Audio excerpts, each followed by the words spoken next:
kulan wanaagsan daawadayaal.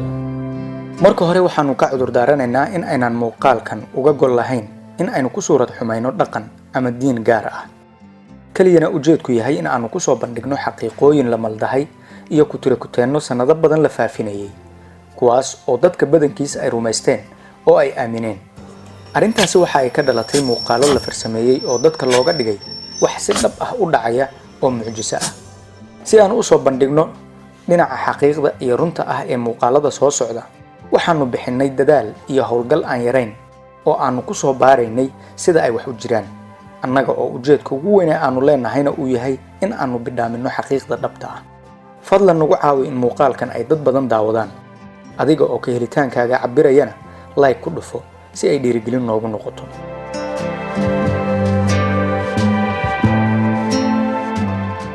Ku-tiro-ku-teenta waxaa lagu tiriyaa in ay tahay mid ka mid ah xaaladaha ama dhacdooyinka ugu halista badan ee bulshooyinka ku dhex faafa.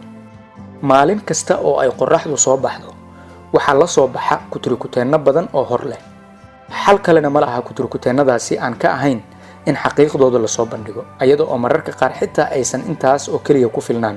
Waxaa loo sii baahdaa in la daba dhigo caddaymo iyo xujooyin lagu qanci karo. Annaga oo muuqaalo kalena soo bandhigi doona arrimo kale oo dunida lagu jahwareeriyay sharixi doona, ayaanu muuqaalkan diiradda ku saaraynaa 6 dhacdo oo baraha internetka si weyn loogu faafiyay oo ay bulshooyinkuna badankood rumaysteen, Soomaaliduna haba ugu horeyso.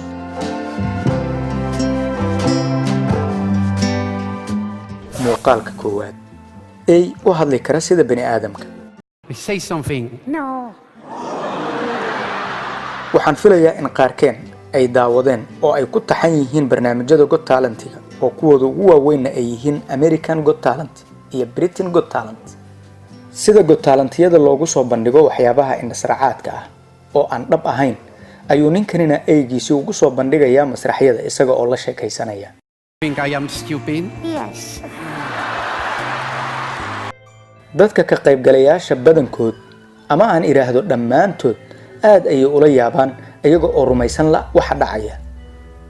Laakiin sidee ay ugu hadli karaa sida bani aadamku u hadlo oo kale?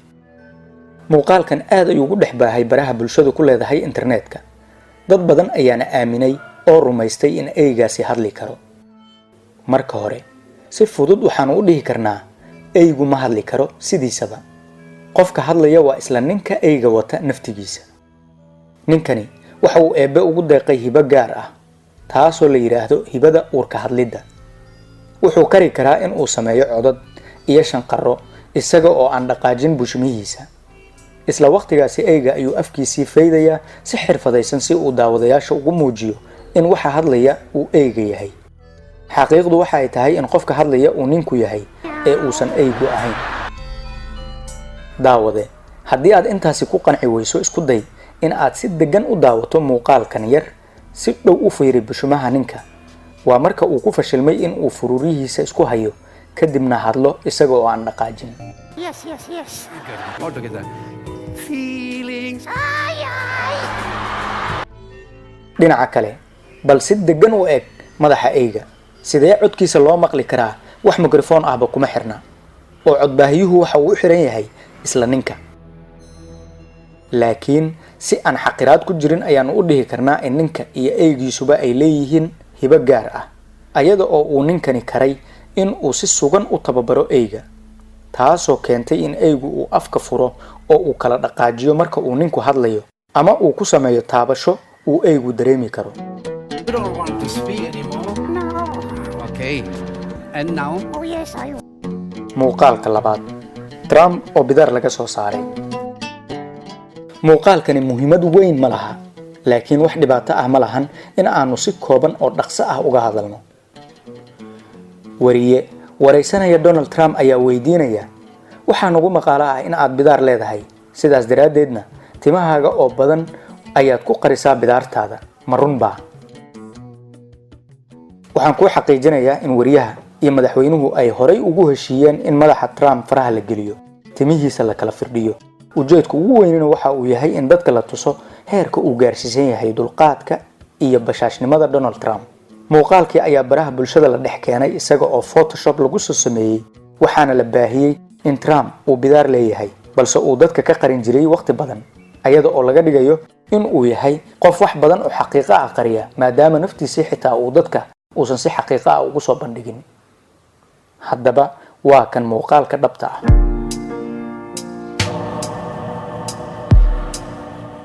muuqaalka saddexaad, ruuxaan gawaarida shil gelinaysa.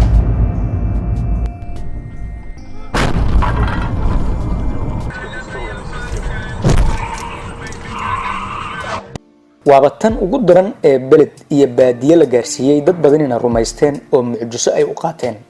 malaayiin akoonnada Facebook iyo YouTube ayaa si weyn loogu baahiyey muuqaalkaas oo ay qabteen kaamirooyinka ku xiran hareeraha iyo bartamaha wadooyinka magaalooyinka waaweyn ee dunida ku kala yaala.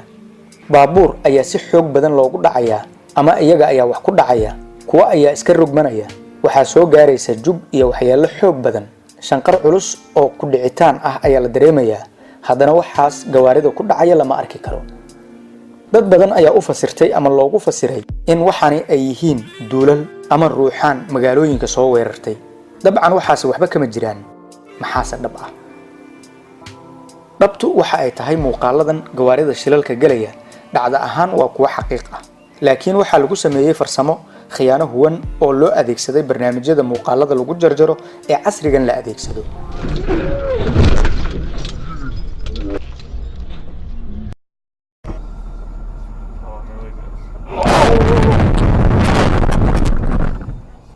Donato Sansoni oo ah soo saare dhanka filimada waxa uu soo saaray film gaaban oo loogu magac daray Ghost Crash oo micnihiisu yahay burburintii ruuxaanta. Sansoni waxa uu filimkiisa u adeegsaday muuqaalo laga soo duubay shilal si dhab ah magaalooyinka uga dhacay, balse la tirtiray oo la farsameeyay gawaaridii isku dhacday midkood ama qaarkood si loo muujiyo in gaari uu ku dhacayo wax aan la arki karin oo ruuxaan ah.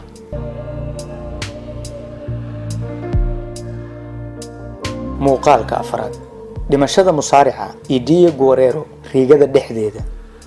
Eddie Guerrero waxaa lagu tiriyaa mid ka mid ah kuwa ugu caansan uguna shacbiyada badan ciyaartooyda dhinaca musaaricada ee Mexico u dhashay, isaga oo suuman badan ka hantay musaaricada WWE. inkastoo musaaricadu jilliin iska tahay sida aan muuqaal hore ku soo bandhignay, haddana waa nin taageerayaal badan ku dhex leh ciyaarta musaaricada.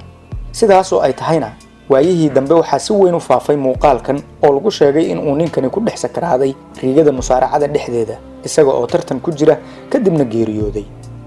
muuqaalku waxa uu u muuqdaa mid dareen ahaan aad u xanuun badan, maxaa yeelay marka ay geeridu timaado qof weyn iyo mid yar midna naxariis darteed nolosha dib uguma celin karo qofkaas sakaraadaya.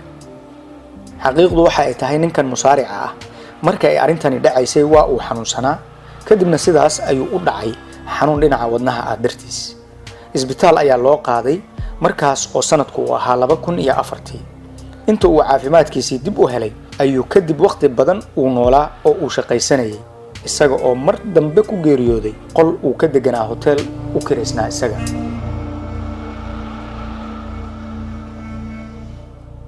muuqaalka shanaad, muuqaal laga duubay diyaaradii Indonesia ayada oo burburaysa. muuqaalkan ayaa maalmo kadib aad u baahay iyada oo laga dhigayo in qof rakaabkii ka mid ahaa uu duubay muuqaalka isaga oo diyaaradda saaran markii ay sii dhacaysay. dadkii ugu horreeyay ee muuqaalka baahiyey waxa ay ciwaano uga dhigeen muuqaal laga soo duubay diyaaradda oo sii dhacaysa.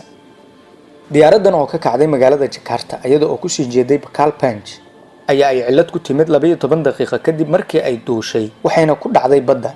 qofna ma oga wax si dhab ah ugu saabsan shilka diyaaraddaas, mana jiro muuqaal laga helay sida ay dhacdadu u dhacday. haddii qof rakaabka ka tirsanaa uu muuqaalka duubay, sidee dadka muuqaalka baahiyey ay u heleen maadaama dadkii diyaaradda saarnaa oo idil ay geeriyoodeen oo baddana ay ku wada daateen? diyaaradda iyo wixii ay sidayna waxaa lagu waayay badweynta oo ay diyaaraddu ku burburtay. xitaa wax raad ah oo diyaaraddu ku saabsan lama helin xilligaas iyo waqtiyadii ka dambeeyeyba. si fudud haddii aan xaqiiqda u soo bandhigno, muuqaalkani waa muuqaal hore oo diyaarad kale laga qabtay xilli ay cilad ku timid ayada oo hawada maraysa, balse alla mahadii waxaa lagu guuleystay in diyaaradda iyo dadkii saarnaaba ayaga oo bad qaba ay si nabad ah ay dhulka ku soo degaan.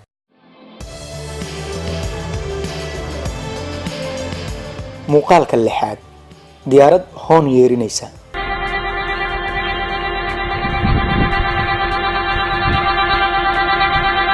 muuqaalkan markii internetka la soo gelinayay waxaa lagu dul qoray markii ugu horreysay oo aan ogaaday in ay diyaaraddu hoon leedahay.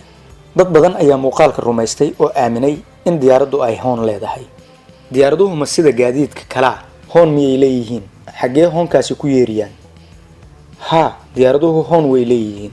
hoon ayaa ku yaala meel u dhow lugaha diyaaradda, sidoo kalena hoon kale ayaa ku yaala xagga dambe ee diyaaradda. laakiin hoonkaasu ma ahan sida hoonka baabuurta iyo mootooyinka, isku ujeedana looma isticmaalo.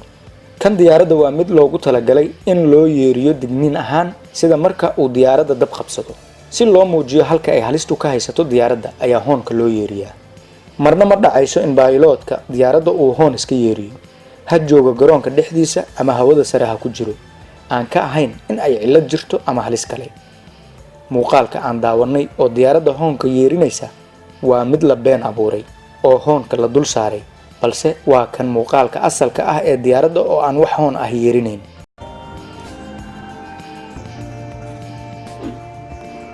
gabagabada, muxuu yahay muuqaalka ku soo jiitay ee aad ka heshay sheekadiisa? adiga oo mahadsan, aragtidaadana la wadaag.